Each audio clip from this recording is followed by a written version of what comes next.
Deep in the heart of the Caribbean lies an island that harbors the secret mansion of none other than Pablo Escobar. Far beyond all the tourists and sandy beaches, this idyllic getaway paradise is completely cut off from the rest of the world, and only around 800 farmers and fishermen currently inhabit it. It was the perfect spot for a perfectly secret chateau, and like its infamous owner, it too has fallen from grace. Today, this massive manor is completely abandoned, left to the elements to decay and fall apart. We've got the story on this pricey palace and its unfortunate fate.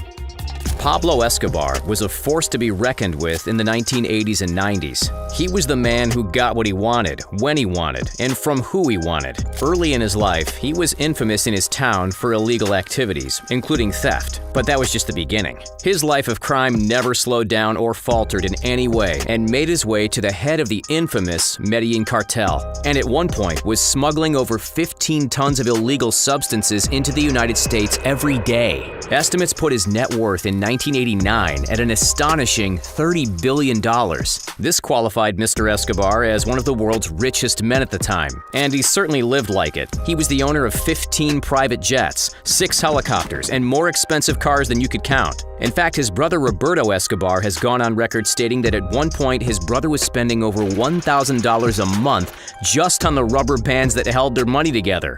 What? They had so much money that they were forced to bury it, where it would become the favorite snack of any rats in the area. At one point, this was such a problem that they started writing off 10% of their annual earnings in the money books, knowing full well that this money was ending up in the stomachs of rats. Who's hungry? And based on their income, that equates to $2.1 billion a year.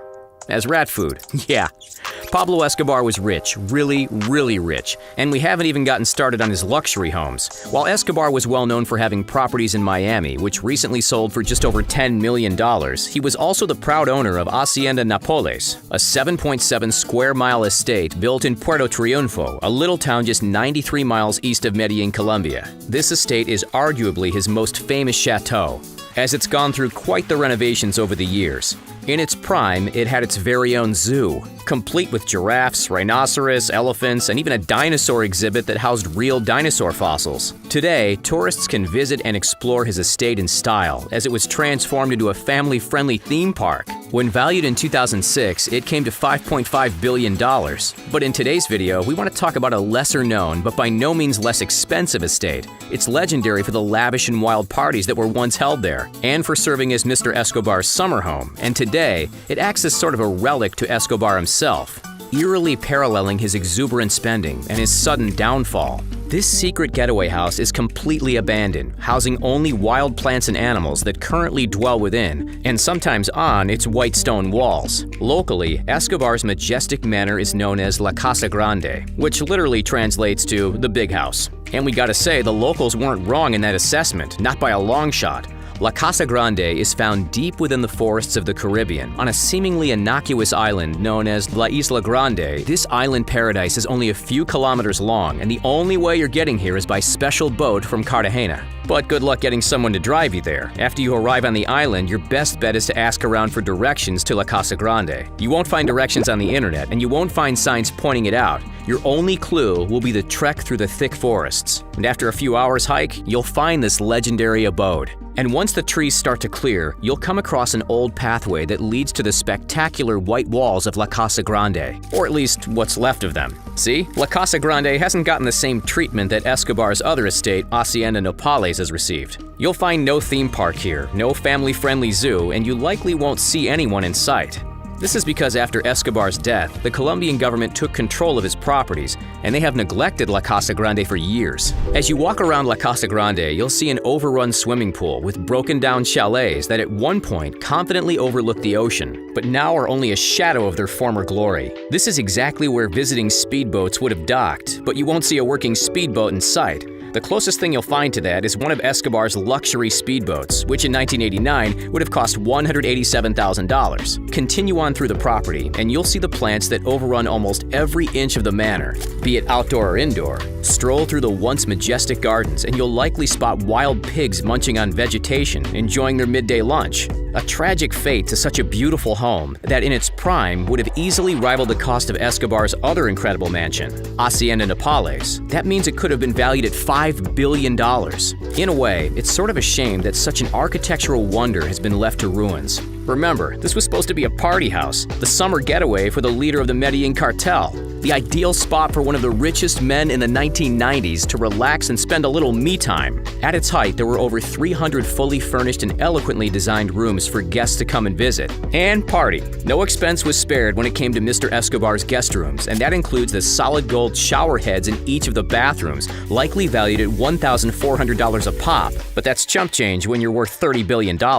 Back in the day, getting to La Casa Grande would likely mean you took a luxury speedboat, or maybe you flew in by helicopter. The pad is still there to this day, only it's nowhere near regulations if you think you can just fly over and land there now. Escobar was also known for having countless bodyguards on the site, who were trained to shoot on sight if anyone stepped foot on the property that wasn't invited. One of his more ruthless bodyguards was Mr. John Haro Velasquez, also known by his nickname Popeye, but today you'll find no such guards protecting the home. In fact, the island has pretty much kept to itself over the years, and its roughly 800 inhabitants have continued to live their lives out as farmers and fishermen, paying little attention to the behemoth manor that once housed some of the rowdiest parties on the planet. But we say maybe it's better off this way. Escobar was a criminal. No ifs, ands, or buts about it. Yes, he was known for giving away some of his fortune to the poor and needy, earning him the reputation of sort of a modern-day Robin Hood. But good deeds like that don't excuse him from the life of breaking the law. Escobar met his end on December 2nd, 1993.